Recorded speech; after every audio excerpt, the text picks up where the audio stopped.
নমস্কার, সুস্মিতাস কিচেনে সবাইকে স্বাগত। আজকে আমি একটা অত্যন্ত সুস্বাদু রেসিপি শেয়ার করব। এটা গরম ভাতের সাথে খেতে দুর্দান্ত লাগে। এর জন্য পেঁয়াজগুলো খুব চিরি করে কেটে নেবো, আর এরপর ভালো করে ছাড়িয়ে নেবো পেঁয়াজটা। আর এর জন্য অল্প কিছুটা নারকেল কেটে নেবো, আর কাঁচা আমের অর্ধেকটা নিয়ে নেবো। আমটা খোসাটা ছাড়িয়ে ডুমো করে কেটে নেবো।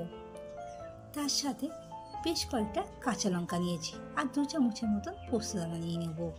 মিক্সার জারের মধ্যে কাঁচা আম, কাঁচা লঙ্কা আর নারকেল কুচিটা দিয়ে দেবো, সাথে পোস্তটা দিয়ে মিহিয়ে একটা মিশ্রণ করে নেবো। কেটে রাখা পেঁয়াজটার মধ্যে পোস্ত বাটাটা দিয়ে দেবো, সাথে সামান্য একটু হলুদ দিয়েছি, স্বাদ মতো নুন দিয়ে দেবো, আর 3-4টে কাঁচা লঙ্কা চেরা দিয়ে দেবো। বেশ কিছুটা সর্ষের তেল দিয়ে দেবো। যে কোনো পোস্ত রান্নাতে সর্ষের তেল দিলে খেতে দুর্দান্ত লাগে। ভালো করে মিশিয়ে মিশ্রণটা 10 মিনিটের জন্য রেখে দেবো।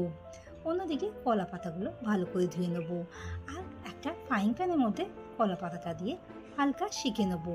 তার মধ্যে পেঁয়াজের মিশ্রণটা দিয়ে দেবো, ওপর দিয়ে একটা কলা পাতা দিয়ে দেবো। ঢাকা দিয়ে লো ফ্লেমে 10 মিনিটের মতন হতে দেবো। আশা করব রেসিপিটা ভালো লেগেছে। ভালো লাগলে বাড়িতে একবার এইভাবে পোস্ত তৈরি করে দেখবে। মাঝখানে একবার চেক করে দেখব পোস্তটা হয়েছে কি না। আবার ঢাকা দিয়ে 10 মিনিটের জন্য হতে দেবো। ভিডিওটা ভালো লাগলে লাইক আর শেয়ার করার অনুরোধ রইল, আর আমার চ্যানেলে নতুন বন্ধু হয়ে থাকলে চ্যানেলটিকে সাবস্ক্রাইব করার অনুরোধ রইল। এইভাবে নতুন নতুন রেসিপি পাওয়ার জন্য আমার চ্যানেলে পাশে থাকার অনুরোধ রইল। একবার বাড়িতে এইভাবে এই রেসিপিটা তৈরি করে দেখো। গরম ভাতের সাথে খেতে কিন্তু দুর্দান্ত লাগে, বা গরমকালে এই রকম টক ঝাল পোস্ত রেসিপি হলে মন্দ হয় না কিন্তু। ধন্যবাদ পাশে থাকার জন্য।